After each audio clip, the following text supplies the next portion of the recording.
ఒక రొట్టె మనిషి ఆకలి తీరుస్తుంది. అదే రొట్టె మనిషి ఆశను ఆశయాలను కూడా సాకారం చేస్తుందని మీకు తెలుసా?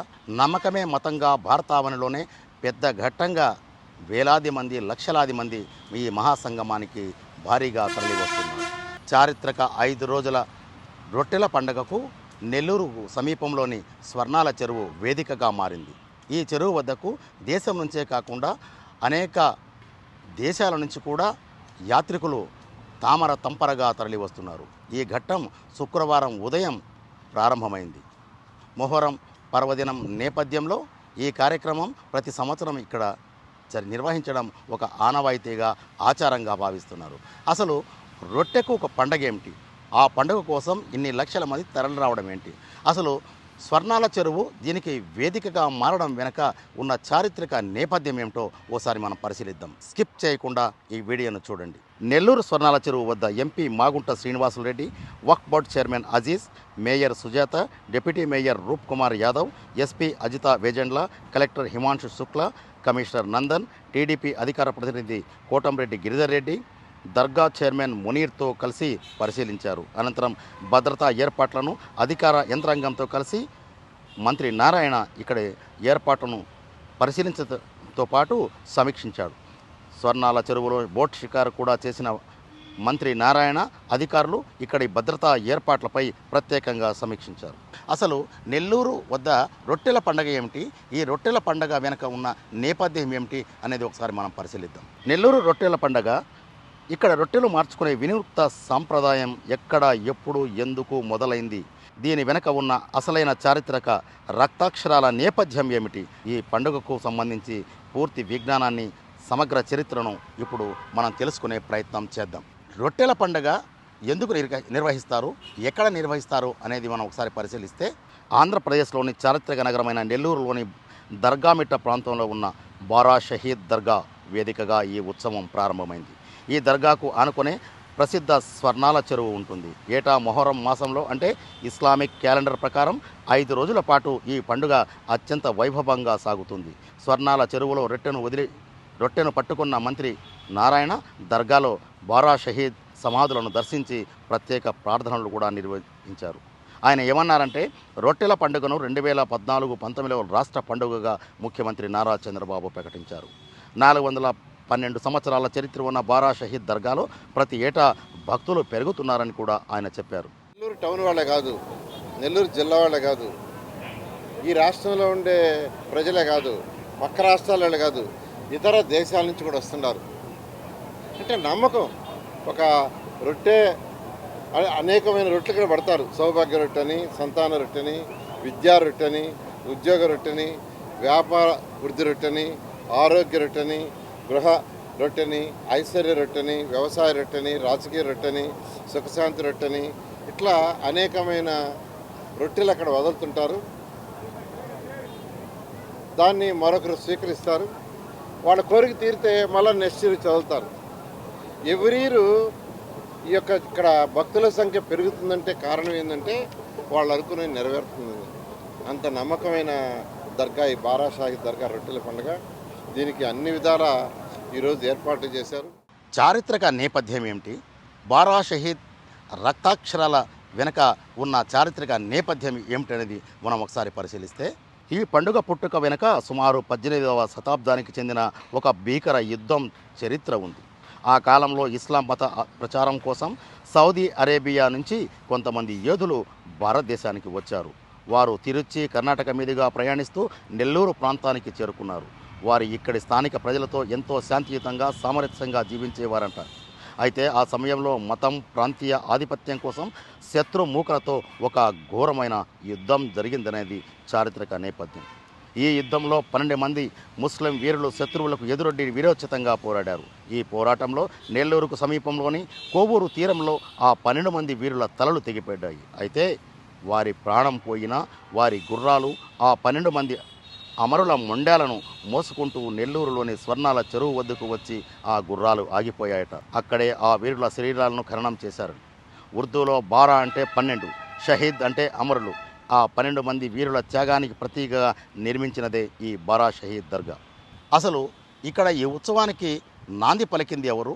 ఈ ఉత్సవాలు ప్రారంభానికి వెనుక ఉన్న నేపథ్యం ఏమిటి, అసలు రొట్టెలు ఎందుకు మార్చుకుంటారు అనేది మనం ఒకసారి పరిశీలిస్తే, బారా షహీద్ అమరవీరుల త్యాగం జరిగాక ఈ ప్రాంతం మహిమాన్వితంగా మారింది. అయితే రొట్టెల పండుగ ఇది రూపాంతరం చెందడానికి ఆర్కాట్ నవాబుల కాలంలో జరిగిన ఒక సంఘటనే కారణమని ఇక్కడి ముస్లిం మత పెద్దలు చెబుతారు. 12వ శతాబ్దం మధ్యకాలంలో ఆర్కాట్ నవాబు భార్య తీవ్ర అనారోగ్యానికి గురైందట. రాజవైద్యులు హకీంలు ఎంత ప్రయత్నించినా ఆమె కోలుకోలేదు. ఆ సమయంలో నెల్లూరులోని బారా షహీద్ దర్గా మహిమల గురించి తెలుసుకున్న నవాబు తన భార్యతో కలిసి ఇక్కడికి వచ్చారట. ఆ 12 మంది అమరవీరుల సమాధుల వద్ద భక్తితో ప్రార్థించి అక్కడి పవిత్ర మట్టిని అంటే సందల్ ప్రసాదంగా స్వీకరించి ఆమె నుదుటిపై పూశారు. ఆశ్చర్యం, కొద్ది రోజుల్లోనే నవాబు భార్య సంపూర్ణ ఆరోగ్యవంతురాలైందట. దీనికి కృతజ్ఞతగా నవాబు దంపతులు మళ్ళీ నెల్లూరుకు వచ్చి స్వర్ణాల చెరువులో స్నానమాచరించి దర్గాకు రొట్టెలను నైవేద్యంగా సమర్పించారని చెబుతారు. ఆ రొట్టెలను అక్కడ ఉన్న పేదలకు సైనికులకు పంచారట. ఈ నవాబు చేసిన ఈ కృతజ్ఞత కార్యక్రమమే కాలక్రమేణా సామాన్య ప్రజల్లోకి రొట్టెల పండగగా మారిపోయి స్థిరపడిపోయింది. అసలు రొట్టెల మార్పిడి వెనక కథ ఏమిటి, దీని చారిత్రక నేపథ్యం ఏమిటనేది మనం ఒకసారి పరిశీలిస్తే, ఈ పండుగలో అత్యంత అద్భుతమైన భాగం రొట్టెలు తినడం కాదు, రొట్టెలను మార్చుకోవడం. ఇందులో ఒకరి నమ్మకం మరొకరి ఆశతో ముడిపడి ఉంటుంది. కోరిక తీరిన భక్తులు గత ఏడాది దర్గాలో మొక్కుకొని తమ కోరిక తీరిందని భావిస్తే ఆ భక్తులు ఈ ఏడాది తాము మొక్కుకున్న కోరిక పేరుతో కొత్త రొట్టెలను తయారు చేసుకుని స్వర్ణాల చెరువులోకి వస్తారు. అంటే గోధుమ పిండి నెయ్యితో కలిపిన రొట్టెను తీసుకుని ఇక్కడికి ఆ భక్తులు వస్తారు. అయితే ఈ రొట్టెలు తీసుకువచ్చిన తర్వాత ఆ భక్తులు ఏమి చేస్తారు అనేది కూడా ఇక్కడ ఆసక్తికరంగా ఉంటుంది. కోరిక కోరే భక్తులు అదే సమస్యతో బాధపడుతూ కొత్తగా కోరిక కోరుకోవడానికి వచ్చిన యాత్రికులు స్వర్ణాల చెరువులో నీటిలో నిలబడి ఆ పాత భక్తుల నుంచి రొట్టెను తీసుకుంటారు. దీని అర్థం ఏమిటంటే, నా కోరిక తీరింది, బారా షహీద్ ఆశీస్సులతో నీ కోరిక కూడా తీరుతుంది అని ఒకరికొకరు ధీమా ఇచ్చుకోవడం, శుభాకాంక్షలు చెప్పుకోవడం అనేది హృదయంగా గంభీరంగా కనిపిస్తుంది. మొదట్లో ఆరోగ్యం, సంతానం, సౌభాగ్యం కోసమే రొట్టెలు మార్చుకునేవారు. కానీ మారుతున్న కాలంతో పాటు ఇప్పుడు విద్యా రొట్టె, ఉద్యోగ రొట్టె, వ్యాపార రొట్టె, పెళ్లి రొట్టె, వీసా రొట్టె, చివరకు రాజకీయాల్లో కూడా గెలవాలని రాజకీయ రొట్టెలు కూడా ఇక్కడ మారుస్తూ ఉంటారు.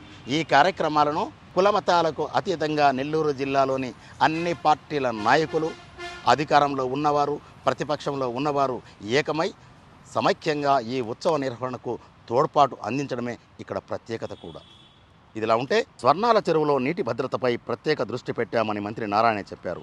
ఇక్కడ 6,315 మంది మున్సిపల్ సిబ్బంది, 1,870 మంది పోలీసులు విధులు నిర్వహిస్తున్నారు. గజ ఈతగాళ్లను సిద్ధంగా ఉంచారు. చెరువులో బోట్ షికారు కోసం 8 రకాల బోట్లను కూడా ఏర్పాటు చేశారు. అంటే ఆంధ్రప్రదేశ్ పర్యాటక శాఖ ఆధ్వర్యంలో ఈ బోట్లను ఇక్కడ సిద్ధం చేశారు. భక్తితో వచ్చేవారు కొందరైతే ఈ ప్రాంతంలో జరిగే పండుగను చూసేందుకు వచ్చేవారు వేల మంది. రొట్టెలు మార్చుకోవడానికి వచ్చేవారు లక్షల మంది అయితే విహారయాత్రకు, పర్యాటక ప్రదేశంలో సేదీరడానికి, ఇక్కడి ఉత్సవాలని ఆసక్తిగా తిలకించడానికి ప్రత్యేక శ్రద్ధ తీసుకొని బోటు షికారు చేయడానికి వచ్చేవారు కూడా చాలామంది ఉంటారు. కాగా 50 ఏళ్లుగా రొట్టెల పండుగ కార్యక్రమంలో పాల్గొంటున్నా అని ఎంపీ మాగుంట శ్రీనివాసరెడ్డి గతాన్ని నెమరవేసుకున్నారు. శుక్రవారం ఉదయం ఆయన స్వర్ణాల చెరువు వద్దకు చేరుకుని అధికారులు, ప్రజాప్రతినిధులతో కలిసి ఇక్కడ ఏర్పాట్లను పరిశీలించడంతో పాటు బోటు షికారు కూడా చేశారు. ఈ సందర్భంగా ఆయన మాట్లాడుతూ ఏమన్నారంటే, చాలా అదృష్టం ఈరోజు నాకు. నేను దాదాపు 40-50 సంవత్సరాల నుంచి ఈ రొట్టెల పండుగ కార్యక్రమానికి వచ్చేవాడిని ప్రతి సంవత్సరం కూడా, అంటే చిన్నప్పటి నుంచి. ఈరోజు ఏమిటంటే ఒంగోలు పట్టణం నుంచి ఇక్కడ రాత్రి వచ్చి మాకు మళ్ళీ సీఎం గారు ప్రోగ్రాం అనేది రేపు గిద్దలూరులో ఉన్న బట్టి ఆ తర్వాత మళ్ళీ వీలవుతుందో లేదనే ఉద్దేశంతో ఇవాళ పొద్దున్నే వస్తామనేది ఇక్కడికి మనం అనుకున్న తర్వాత సోదరులు రూప్ కుమార్ యాదవ్ గారికి చెప్పిన తర్వాత వారు మంత్రివర్యులు నారాయణ గారికి చెప్పి వారు తీసుకురావటం అనేది ఇది ఒక గొప్ప అదృష్టంగా కూడా భావిస్తున్నాం సార్. మీకు అంటే బారా షాహీద్ దర్గా అని అంటే ఎంతో ప్రియం మాకు కూడా. కుల మతాలకు అతీతంగా మత సామరస్యానికి ప్రతీకగా నెల్లూరులో రొట్టెల పండుగ జరుగుతుంది. 2014 ముందు ఒకలా, 2014 తర్వాత వేడుకగా ఈ పండుగ జరుగుతోంది అని వక్ఫ్ బోర్డ్ చైర్మన్ అబ్దుల్ అజీజ్ అంటున్నారు. తిరుపతి నగరానికి చెందిన ఆయన వక్ఫ్ బోర్డ్ చైర్మన్గా ప్రాతినిధ్యం వహిస్తున్నారు. స్వర్ణాల చెరువును అలాగే బారా షాహీద్ దర్గాను కూడా సందర్శించి అక్కడి ఏర్పాట్లను ఆయన పరిశీలించారు. అక్కడి ముస్లిం మత పెద్దలతో కూడా సమీక్షించారు. అనంతరం మీడియాతో మాట్లాడుతూ ఆయన ఏమంటున్నారో ఒకసారి వినండి. 2014 తర్వాత ఇది ఇంకో విధంగా జరిగింది. 2014లో తెలుగుదేశం ప్రభుత్వం వచ్చినప్పుడు మంత్రి నారాయణ గారు ఆ రోజు మున్సిపల్ శాఖ మంత్రి, ఈ నెల్లూరు నగరానికి ఆ రోజు నేను మేయర్.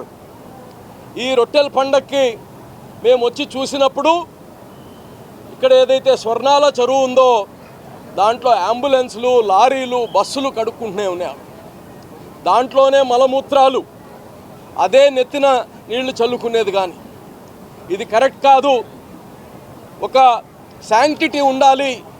లక్షలాది మంది భక్తులు మన నగరం నుంచి కాదు, మన రాష్ట్రం నుంచి కాదు, ఇతర రాష్ట్రాల నుంచి, మరి ఇతర దేశాల నుంచి కానీ ఇక్కడికి వస్తున్నప్పుడు వాళ్ళ యొక్క మనోభావాల్ని మనం గౌరవించాలి అనే ఒక ఆలోచనతో ఆ యొక్క చెరువుని ఘాట్గా తయారు చేయడం జరిగింది.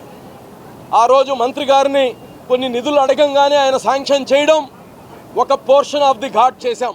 మంత్రిగా నారాయణ నెల్లూరు మేయర్గా తాను ఉన్న సమయంలో దర్గా అభివృద్ధికి శ్రీకారం చుట్టాం అని కూడా నారాయణ గుర్తు చేసుకున్నారు. కులమతాల భేదాలు లేవు, ధనిక పేద తారతమ్యాలు లేవు. ఒకరి చేతి రొట్టెను మరొకరు పంచుకుంటూ మానవత్వమే పరమార్థంగా సాగే ఈ రొట్టెల పండుగ భారతదేశానికి లౌకికత్వానికి ఒక గొప్ప మచ్చు తునక అని కూడా చాలామంది అభివర్ణిస్తూ ఉంటారు. శతాబ్దాల కిందట అమరులైన ఆ 12 మంది వీరుల ఆశీస్సులు నేటికి కోట్లాది మందికి నమ్మకాన్ని ఇస్తూనే ఉన్నాయని చెప్తున్నారు. ఇదిలా ఉంటే రొట్టెల పండుగకు సంబంధించి శుక్రవారం ఉదయం ఈ కార్యక్రమం ప్రారంభమైంది. రేపు అంటే శనివారం సందాలు జరుగుతుంది. 28వ తేదీ రొట్టెల పండుగకు సంబంధించి పూర్తి స్థాయిలో రొట్టెలు మార్చుకునే విధానం కోసం దేశ విదేశాల నుంచి భారీ సంఖ్యలో యాత్రికులు తరలివస్తారు. 30వ తేదీ ఈ కార్యక్రమం పూర్తి కావడంతో మరుసటి రోజు ఇక్కడ బారా షహీద్ దర్గాలో ప్రత్యేక పూజల అనంతరం ఈ కార్యక్రమానికి స్వస్తి చెప్తారు. అంటే మళ్ళీ వచ్చే ఏడాది నాటికి కోరికలు తీరే భక్తులు మళ్ళీ ఇక్కడికి వచ్చి కలుసుకోవడం అనేది ఇక్కడ సాంప్రదాయంగా, ఆచారంగా, మత సామరస్యానికి ప్రతీకగా నిలిచిన బారా షహీద్ దర్గా వద్ద జరిగే ఉత్సవం, క్రతువు, ఆచారం ఇది. ఈ వీడియో మీకు నచ్చితే కామెంట్ బాక్స్లో మీ అభిప్రాయాన్ని తెలియజేయండి. మరో ఆసక్తికరమైన అంశం కోసం keep watching the Federal Andhra Pradesh. Bara Shaheed Dargah నుంచి SSV Bhaskar Rao, Federal correspondent, Nellore నుంచి.